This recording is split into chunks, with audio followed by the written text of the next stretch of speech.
Qu'est-ce qui peut te faire perdre ton intégrité? C'est quand tes paroles dénaturent la réalité. C'est quand tu dis autre chose que ce que tu penses être vrai. C'est quand tu parles pour ne rien dire, pour combler un vide. C'est quand tu agis pour des buts personnels qui ne tiennent pas compte du bien de l'ensemble. C'est quand tu cherches à t'élever en éveillant en l'autre un sentiment d'infériorité. C'est quand tu dévalorises l'autre ou que tu éteins son enthousiasme. C'est quand tu regardes ce qui t'entoure avec un œil qui juge, qui dégrade, qui salit. C'est quand tu te tiens dans la médiocrité en cherchant toujours ce qui est imparfait. Quand vis-tu d'une façon intègre? Quand tu donnes du sens et de la valeur aux autres et à toutes choses. Quand tu acceptes les pensées de sagesse qui viennent te visiter et que tu les laisses diriger ta vie. Quand tu te réjouis sincèrement du bonheur ou de la réussite des autres. Quand tu laisses s'exprimer dans ton quotidien l'être véritable que tu es à l'intérieur. L'intégrité, c'est la pureté dans la pensée, la noblesse dans le sentiment, l'authenticité dans l'action. L'homme se tient à la frontière des mondes. Il peut entrer à la fois dans les ténèbres et dans la lumière et apporter un équilibre, une guérison, une paix. Il peut appeler les mondes supérieurs et parler avec les anges, les archanges et les dieux, mais il peut aussi se tourner vers les animaux, les végétaux et les pierres et entrer en communication avec chacun de ces règnes. Notre forme d'existence est faite pour que nous puissions nous épanouir, vivre et évoluer dans notre propre monde, mais cet épanouissement doit se faire dans l'harmonie avec tous les autres règnes et mondes avec lesquels nous sommes en relation. Jusqu'à maintenant, nous avons surtout contribué au déséquilibre à travers les règnes de la Terre. Nous les avons utilisés pour satisfaire nos besoins personnels et nos caprices. Nous avons arraché des êtres à leur milieu pour les enfermer dans un environnement qui les étouffe et les rend faibles. Pour accomplir notre rôle pour le bien de l'ensemble et l'équilibre des mondes, nous devons avant tout devenir conscients de ce que nous sommes et de notre pouvoir. Nous sommes tous, personnellement et collectivement, responsables de l'harmonie entre les différents mondes.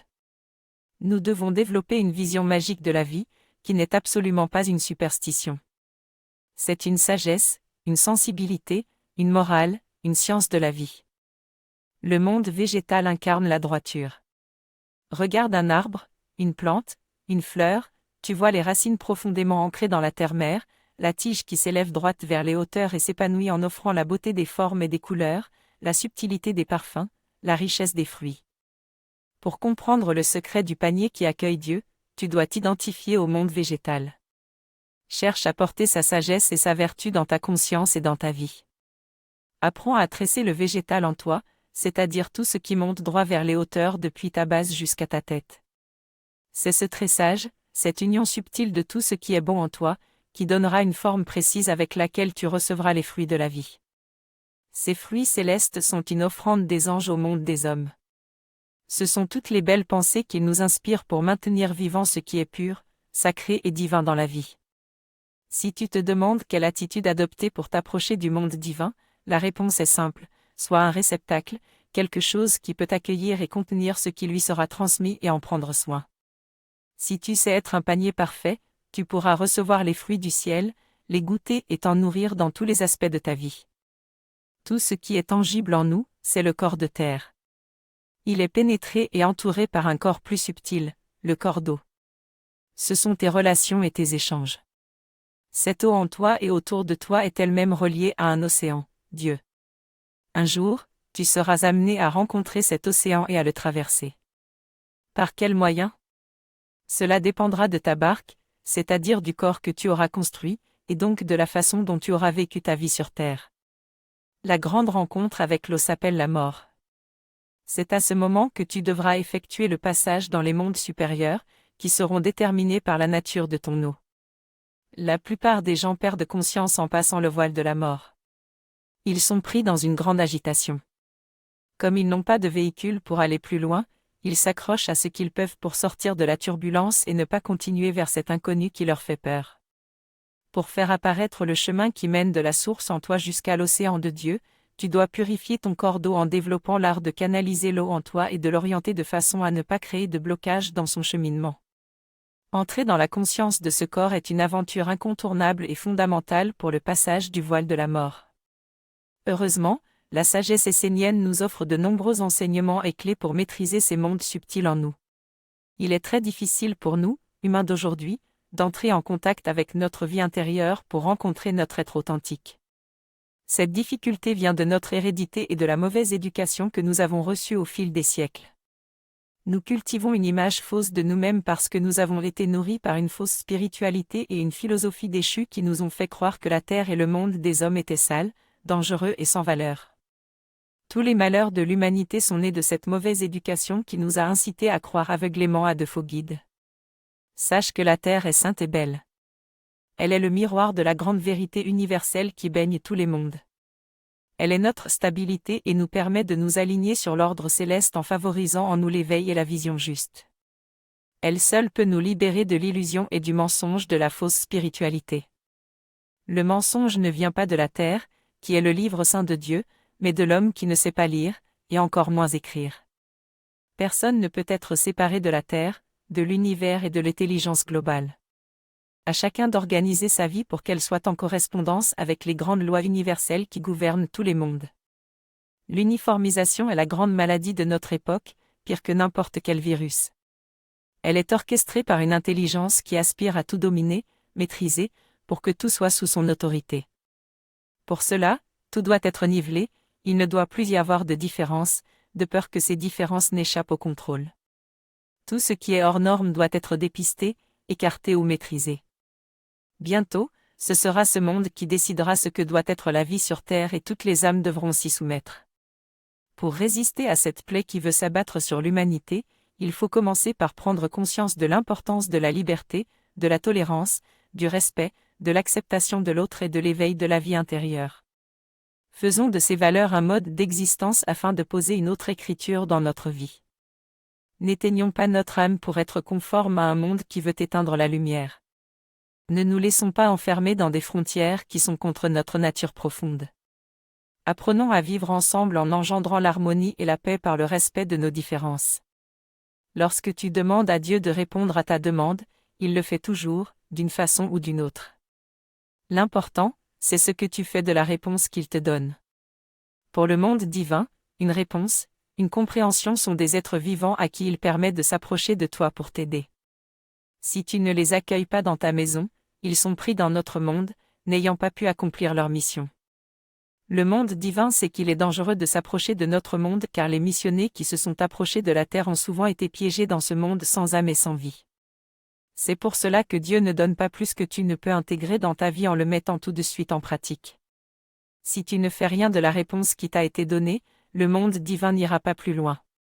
Si une compréhension divine vient en toi, fais en sorte qu'elle devienne une victoire dans ta vie et dans ton monde. Par exemple, si tu as compris ce qu'est la paix, réalise une œuvre de paix. Cela peut être de te réconcilier avec quelqu'un, ou encore d'arrêter d'être rongé par le désespoir ou par des pensées accablantes. La réponse que tu reçois du monde divin doit t'éclairer et te conduire jusqu'à faire partie intégrante de toi. Tu permets ainsi à la lumière supérieure d'entrer dans ta vie et de toucher la terre.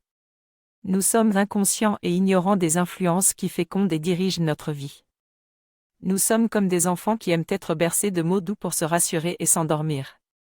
Ainsi on a cru ce qu'on nous disait, qu'il n'y a rien à faire sinon de croire en Dieu. Mais croire en Dieu n'est pas suffisant, tu dois le voir, le sentir, le goûter, en toi et partout. Sache que les plus grands secrets de la vie divine sont tout autour de toi et à l'intérieur de toi et qu'ils se manifestent à toi au quotidien. Si tu ne les perçois pas, c'est que tu es aveuglé par ta vie d'homme qui est une ombre devant Dieu et le royaume de la vie. L'univers est immense, sans frontières. La compréhension du monde des hommes est un bien petit savoir qui n'éclaire que les surfaces de notre petit monde d'illusions. Si tu veux découvrir Dieu, tu dois d'abord comprendre qui tu es et apprendre à discerner les influences qui veulent diriger ta vie. Dans l'humilité, éveille en toi l'intelligence angélique, elle te montrera ce que tu dois faire avec tous les mondes subtils qui partagent ta vie quotidienne.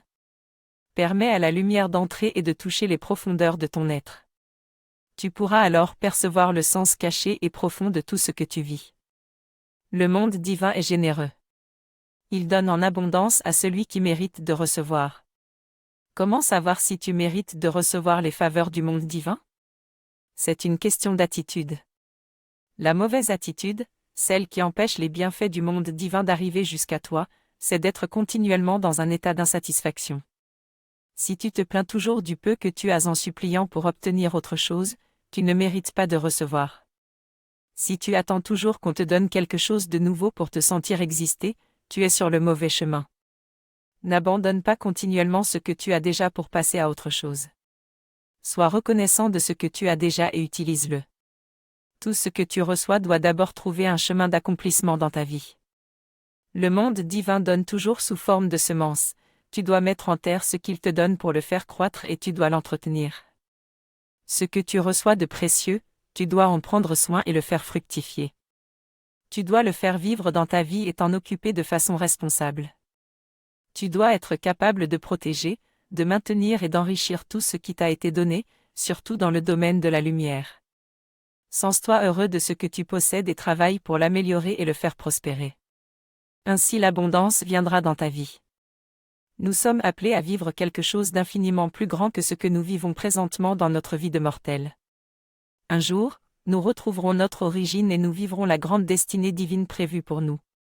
Mais aujourd'hui, nous vivons une vie limitée à cause de notre association avec le monde extérieur mortel. Nous portons en nous le potentiel des origines. Nous possédons un corps, des organes, des sens subtils et une intelligence qui ne demandent qu'à s'éveiller. Mais tous ces outils, nous les offrons à un monde qui ne nous appartient pas, que nous ne contrôlons pas et qui nous utilise pour ses propres buts. Pour reprendre possession de toi-même et de ta terre intérieure, tu dois t'éveiller et prendre conscience de cette usurpation dont tu es victime. En même temps, attire en toi un monde supérieur qui prendra progressivement la place de ces mondes usurpés et qui deviendra peu à peu un élément actif dans ta vie. Le monde supérieur le plus proche de nous est celui des anges, qui est un monde de vertu. Choisis une vertu et porte-la en toi en y pensant souvent. Fais-la grandir en toi. Peu à peu, ta terre intérieure deviendra accueillante pour permettre à Dieu d'y établir sa demeure. Le monde divin est un monde de joie. Il est parcouru par une joie intense, sereine et profonde. Si tu penses à Dieu, sois dans la joie. Communie avec ton âme en toi, dans une complicité aimante. Elle a beaucoup de choses à te dire sur ta vie. Elle veut te montrer comment tu peux faire pour être plus heureux, plus en harmonie, en accord avec toi-même et avec le plus grand en toi. Ce monde divin qui vit en toi vit aussi en l'autre. Quand tu regardes quelqu'un ou que tu interagis avec lui, pense au divin qui habite en lui, qui vous habite tous les deux. La fleur qui s'ouvre au soleil s'appelle la joie. C'est la joie du cosmos qui emplit son être pendant qu'elle contemple la lumière. Cette joie va jusqu'au bout de ses racines et emplit la terre, apportant le bonheur aux êtres qui l'habitent et leur permettant de participer à la vie du soleil. La joie parfaite, c'est se sentir faire partie du tout en étant conscient d'être un. Quand tu te sens en difficulté, ne sois pas triste, mais pense à ce qui est divin et tu verras d'autres possibilités apparaître pour fleurir ta vie. L'important n'est pas ce que tu vis, mais comment tu le vis. Vis dans la joie. La vie sur terre est précieuse car c'est ici que nous devons poser les œuvres et les écritures dont dépend notre destinée. C'est avec l'œuvre que tu auras réalisée sur la terre que tu entreras dans le monde divin. Si tu n'as pas trouvé Dieu dans ce monde, tu ne le connaîtras pas dans l'autre.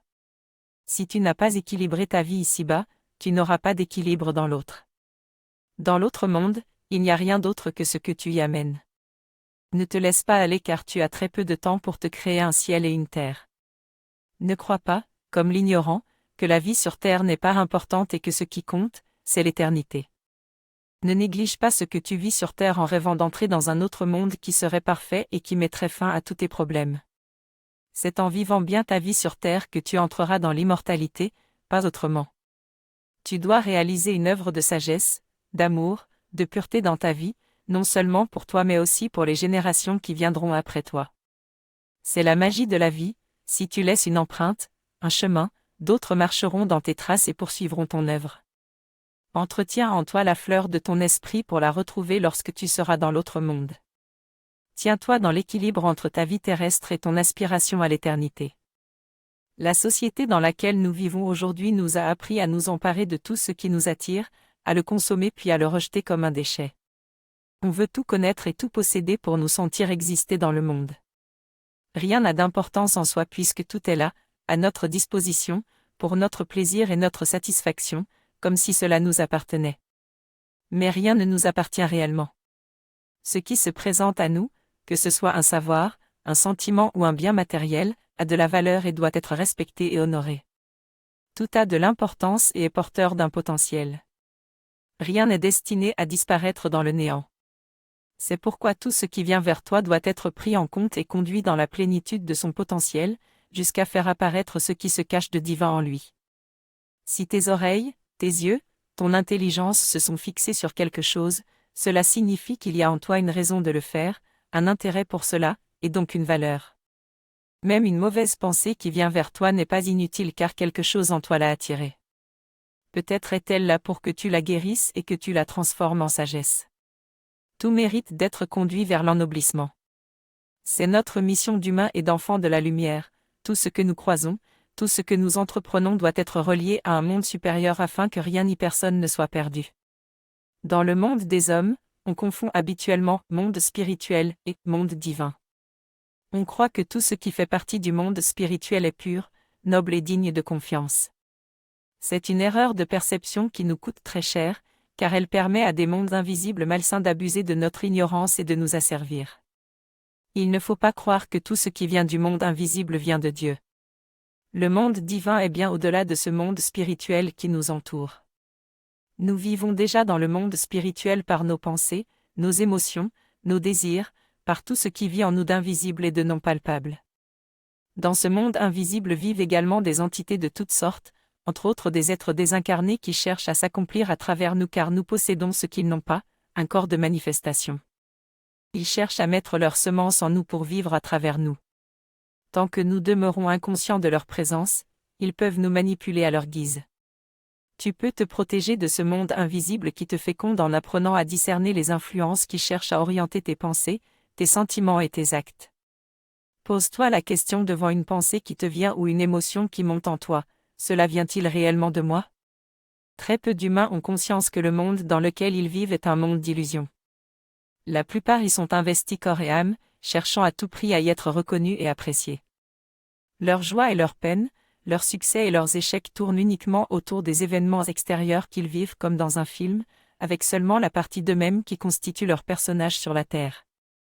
S'éveiller, c'est prendre conscience que notre vie jusqu'à maintenant s'est déroulée comme un film, à l'extérieur de notre être réel. S'éveiller, c'est être désillusionné, c'est se rendre compte que ce qui constitue notre vie n'est en fait qu'un rêve déraciné de la vraie vie, de la vie de notre âme. Dès que tu t'éveilles, tu constates que tu dormais et tu n'attaches plus d'importance à ton rêve.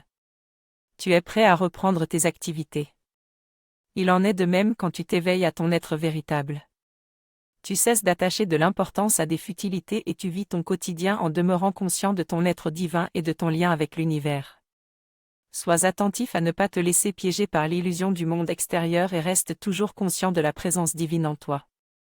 Nous utilisons notre intellect uniquement pour comprendre notre vie mortelle et trouver le moyen de vivre sur la terre en ne manquant de rien. Nous croyons avoir compris ce monde dans lequel nous vivons, mais comme nous ne vivons qu'à la surface, nous sommes complètement inconscients de la grande réalité dans laquelle nous évoluons.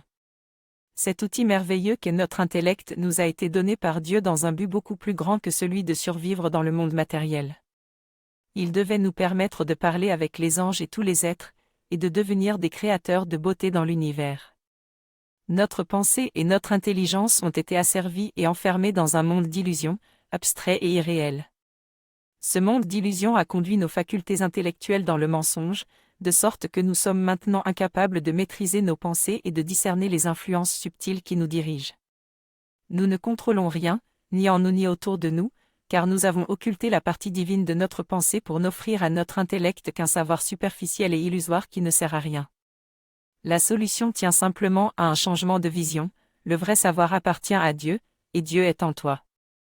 Par ta pensée, tu peux prendre conscience de sa lumière en toi et cheminer vers ton immortalité dans la stabilité et la permanence. Pour tout ce qui se produit dans ta vie, il y a une raison, apparente ou cachée. Aucune souffrance n'est gratuite, car l'univers est régi par la grande sagesse divine. Sache que tout ce qui se produit dans ta vie contient un sens profond et cherche à t'éveiller, ou encore à te stopper dans des actes qui pourraient devenir irréversibles pour ta destinée. Sans l'épreuve, l'erreur peut s'inscrire profondément en toi, comme une écriture indélébile qui te suivra même après ta mort. Tu peux te plaindre devant l'épreuve en pensant que cela te tombe dessus par hasard. Mais si tu marches sur le chemin de l'éveil et de l'immortalité, tu choisiras plutôt de la considérer comme une bénédiction.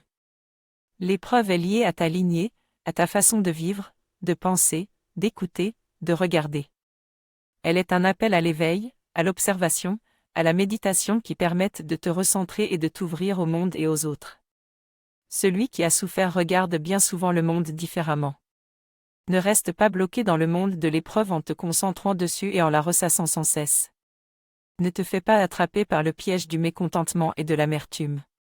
Considère plutôt ce qui t'arrive comme un passage, une initiation, un moyen de payer tes dettes et surtout de t'éveiller et de te transformer. Nous vivons aujourd'hui dans un monde d'information. D'un mouvement du doigt, nous avons instantanément accès à une foule de renseignements sur tous les sujets possibles.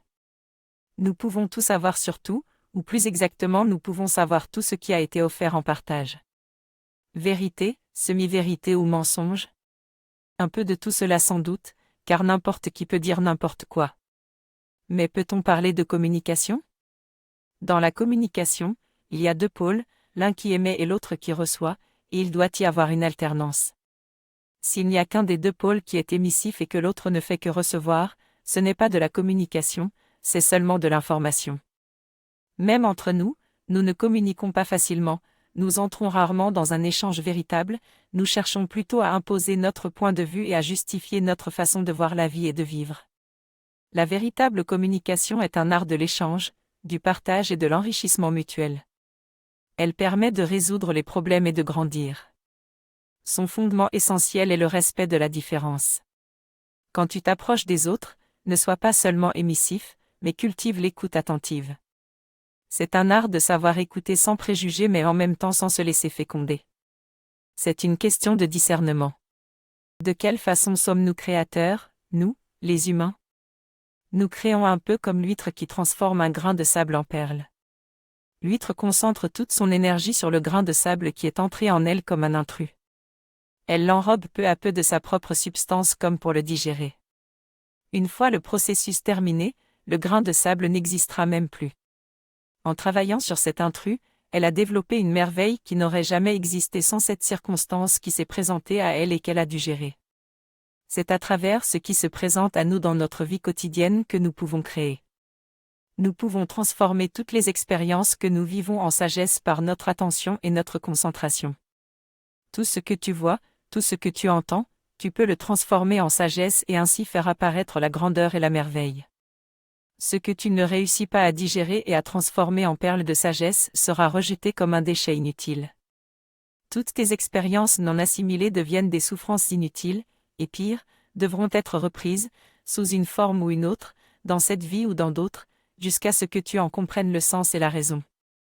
Apprends à transformer en perle de sagesse tout ce qui vient vers toi dans ton quotidien.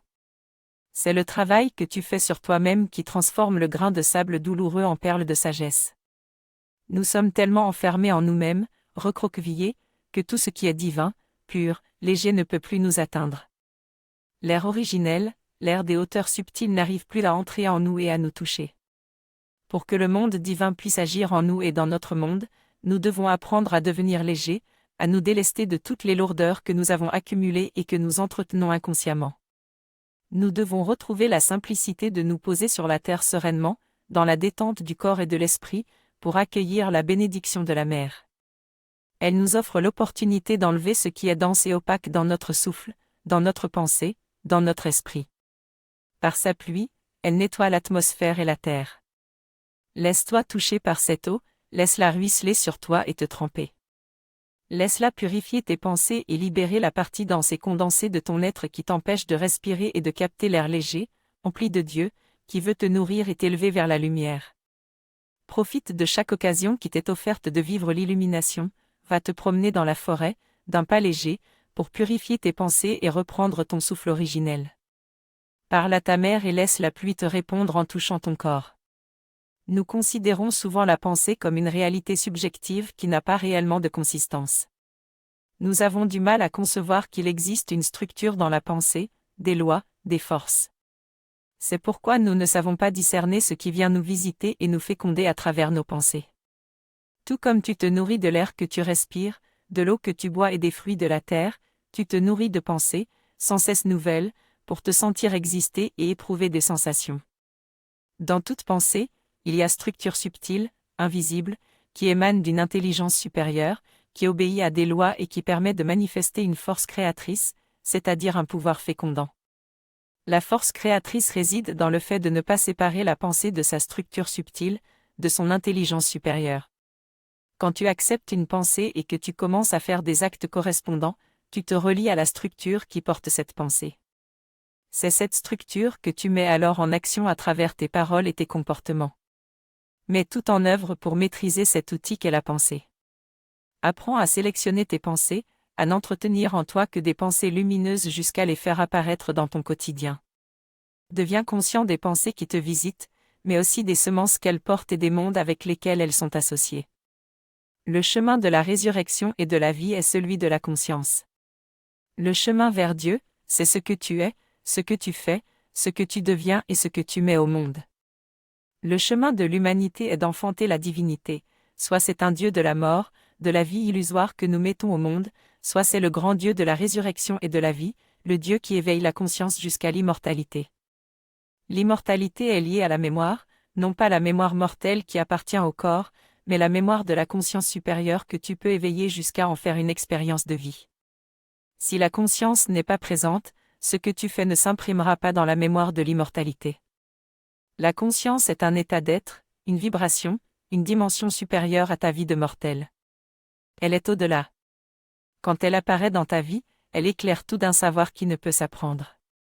Tu perçois alors d'une autre façon et tu commences à organiser ta vie d'une manière beaucoup plus claire et évidente. Plus rien n'est pareil. Tu n'as plus de doute. Tu es dans le juste discernement. Tu sais ce qui est essentiel et tu veux participer à ce qui est important, à l'œuvre de Dieu. Seul ce que tu fais en conscience est à toi et t'appartiendra éternellement, tout ce que tu auras fait en conscience s'inscrira dans la mémoire immortelle. Tous les peuples anciens ont connu le serpent. Ils ont parlé de lui comme étant un être qui peut être dangereux, mais qui peut également conduire vers la sagesse. Ce savoir est un don de la sagesse essénienne à l'humanité à toutes les époques. Ce don montre l'unité de la religion de Dieu à travers toutes les différences. Aujourd'hui on croit que cette sagesse n'est qu'une légende, une façon de parler symbolique. Mais c'est une vérité, une science exacte, ce serpent existe vraiment dans les mondes subtils. Il y a le serpent tentateur, qui se dresse devant l'homme pour le tester.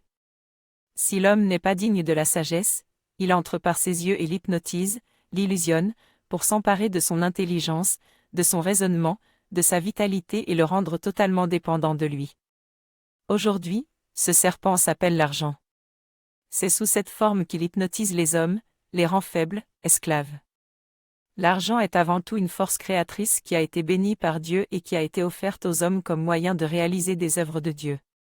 Nombreux sont les hommes qui ont fait de ce moyen l'unique but de leur vie et en sont devenus totalement dépendants. Pour acquérir cette force qu'est l'argent, ils sont prêts à tout. Cette force est celle du serpent tentateur qui est en train de conduire l'humanité dans l'anarchie en lui faisant croire qu'il n'y a qu'un Dieu sur la terre, l'argent. Mais il est encore possible de s'éveiller, de se libérer de l'emprise de ce serpent tentateur et de choisir un autre chemin. Le serpent n'est jamais neutre, il cherche toujours à t'évaluer en te poussant dans un sens ou dans l'autre. Son but est de te confronter avec toi-même pour que tu apprennes à te connaître, à savoir qui tu es réellement. Une fois qu'il t'a sondé et catalogué, dans chacune des sphères de ton être, il provoquera des événements extérieurs pour te faire voir ce que lui a vu en toi. Si tu demeures inconscient et passif, tu seras condamné à voir ta destinée se présenter devant toi sans rien pouvoir faire. Par contre, si, devant ce qui se présente à toi, tu éveilles la vision sage de la lumière, tu percevras le chemin que tu dois parcourir pour que les deux aspects du serpent, le serpent tentateur et le serpent de la sagesse, puissent te conduire à la maîtrise et à l'équilibre. Prends ta vie en main et travaille sur toi. Pour maîtriser le serpent tentateur, tu dois pouvoir parvenir à identifier les forces à l'œuvre en toi et autour de toi. Peu à peu tu trouveras le chemin qui conduit à la maîtrise. C'est un chemin de grande noblesse qui fera naître en toi le grand serpent de la sagesse de Dieu qui transformera ta destinée. Notre société occidentale nous a éduqués à toujours agir en fonction de nos intérêts personnels. Il est normal de vouloir satisfaire les besoins de notre être terrestre, de stabiliser notre vie quotidienne dans le monde extérieur. Le problème se présente quand on agit de la même façon dans le domaine spirituel. On cherche la lumière pour être heureux, pour être bien dans sa peau, pour trouver une raison supplémentaire de vivre sur la terre. Cette attitude n'est pas négative en soi, mais elle n'est que le premier pas. Ce n'est pas suffisant pour avancer sur le chemin vers Dieu. La lumière est bien différente de l'idée qu'on peut s'en faire. Elle appartient à un autre monde et n'a pas vraiment intérêt à s'approcher de nous. Elle le fait uniquement quand tu acceptes de faire un travail sur toi pour te relier à elle et t'ennoblir. Tant que tu cherches la lumière pour des raisons liées à ton incarnation ou à tes problèmes, tu ne la rencontreras pas. Tu rencontreras des images, des reflets mais jamais la présence réelle qui possède le pouvoir de te libérer et de te donner force, clarté et puissance d'esprit. Cherche Dieu pour lui rendre hommage et le vénérer, pour construire en toi un corps de lumière qui te permettra de vivre dans un monde supérieur. Nous sommes différents des êtres qui habitent les mondes supérieurs, eux vivent dans l'unité et sont donc toujours dans la cohérence, ils ne peuvent pas être en contradiction avec eux-mêmes, ni avec les idées et principes éternels dans lesquels ils vivent. Le monde divin est entier. L'homme, par sa nature d'être intermédiaire entre les mondes d'en haut et d'en bas, se trouve souvent divisé. Il croit à des choses et agit d'une toute autre manière. Rien n'est aligné en lui, tout est en désordre. Le monde divin nous voit comme des êtres incohérents. L'homme est un formateur de mondes et un créateur. Des mondes entiers dépendent de lui, mais il refuse cette réalité. Il préfère croire que c'est le monde divin qui s'occupe de tout et qu'il n'a pas à être responsable de lui-même et des mondes qui dépendent de lui, c'est-à-dire les animaux, les plantes et les pierres. C'est à chacun de nous de devenir responsable de nous-mêmes et de la vie. Apprenons à unifier nos pensées, nos paroles, nos sentiments et nos actes. Ce que tu penses, ressens-le profondément, ce que tu ressens, dis-le tel que tu le ressens, et ce que tu dis, fais-le avec conviction. Ainsi, la vie entière devient une harmonie. Voir le monde divin comme une semence à faire grandir plutôt qu'un distributeur inépuisable de bienfaits exige tout un changement de vision. Nous avons été éduqués à faire appel à Dieu pour l'implorer de combler nos besoins, de nous consoler dans nos déboires ou réparer nos erreurs. Prier Dieu signifie généralement lui demander quelque chose pour notre vie terrestre. Avec cette façon de voir, nous sommes encore comme des enfants qui attendent tout de leurs parents. Mais on ne peut demeurer toute la vie au stade de l'enfance. Il faut apprendre à s'assumer et à jouer un rôle actif. Dieu a besoin de nous pour naître sur la terre.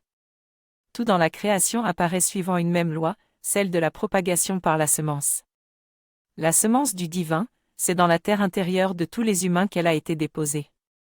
Elle y demeure endormie jusqu'à ce que le jardinier se réveille et commence à prendre soin de sa terre. Il doit d'abord arracher les mauvaises herbes et les déraciner pour qu'elles ne refassent pas surface. Il doit ensuite accorder toute son attention aux semences divines qu'il veut faire grandir. Mais ce n'est pas tout de suite qu'il peut goûter le fruit. L'arbre et ses fruits sont déjà présents dans la graine, mais invisibles, en potentiel. Sois un jardinier confiant et persévérant pour faire s'épanouir la semence de lui-même que Dieu a déposée en ta terre intérieure. Notre corps est une pure merveille. Mais quand y pensons-nous dans ce sens?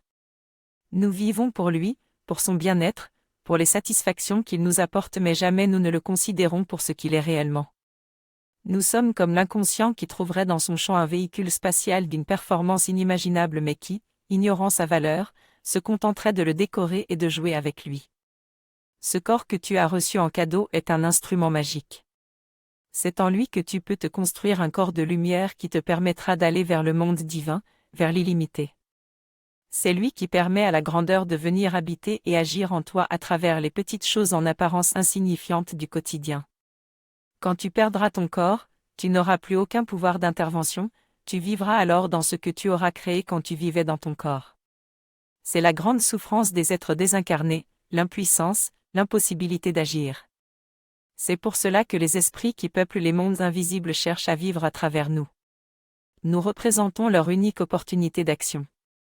Ce corps est peut-être bien petit face à l'immensité des mondes, mais ne le sous-estime pas, car c'est par lui que tu peux atteindre l'éternité. La voie du milieu est celle qui chemine entre le matérialisme et le spiritualisme.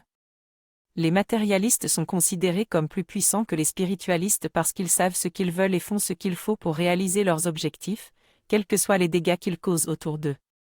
Les spiritualistes sont moins efficaces car ils vivent dans des abstractions stériles, des confusions philosophiques. Il demeure dans une peur superstitieuse d'offenser les mondes invisibles et ainsi ne réalise rien de concret. Ces deux voies sont erronées car elles engendrent inévitablement un déséquilibre. Elles ne peuvent exister que le temps de la vie de l'homme et uniquement dans la frontière de son monde. Rien de ce qui provient de ces deux voies ne peut entrer dans le monde de l'immortalité car c'est uniquement la volonté et l'intérêt de l'homme qui sont en cause. La voie du milieu, c'est celle qui tient compte de tous les mondes du Père, les dieux, les archanges et les anges, et le royaume de la mer, animaux, végétaux et minéraux. Dans tout ce que tu entreprends, tiens-toi dans le discernement et la compréhension juste en respectant tous les règnes de la création et en demeurant dans l'alliance avec le monde divin. La rigidité vient de la peur de se tromper, la peur de ne pas réussir, la peur de ne pas être à la hauteur de l'idée qu'on s'est faite de soi-même ou de ce que les autres attendent de nous. L'être rigide est celui qui s'accroche à des idées toutes faites, à des dogmes, comme à des bouées de sauvetage. Il rejette sans réflexion tout ce qui n'entre pas dans le cadre de ses principes, car l'idée même de regarder quelque chose de différent le déstabilise, le désoriente, l'insécurise. La douceur, au contraire, est un être d'une grande subtilité et d'une grande souplesse. Elle est ouverte à tout et peut tout accueillir sans crainte car elle est reliée en permanence à sa propre source. Elle n'a donc pas peur de ce qui est différent. Rien ne peut ébranler l'être qui se tient dans la douceur. Tout en lui est bonté, amour, sagesse. Sa vision est universelle et inclut tous les êtres. Il est comme une mère pour tous. La douceur est une vertu des anges qui peut devenir présente dans ta vie si tu le veux. Tu peux facilement travailler à devenir doux au quotidien à travers tes paroles et tes actes. À chaque jour, pose consciemment des gestes de douceur, envers toi-même et ceux qui t'entourent. Pratique-toi à parler avec douceur, à demeurer calme et serein dans les discussions. Peu à peu, l'ange de la douceur viendra te couvrir de son aile protectrice et guérissante.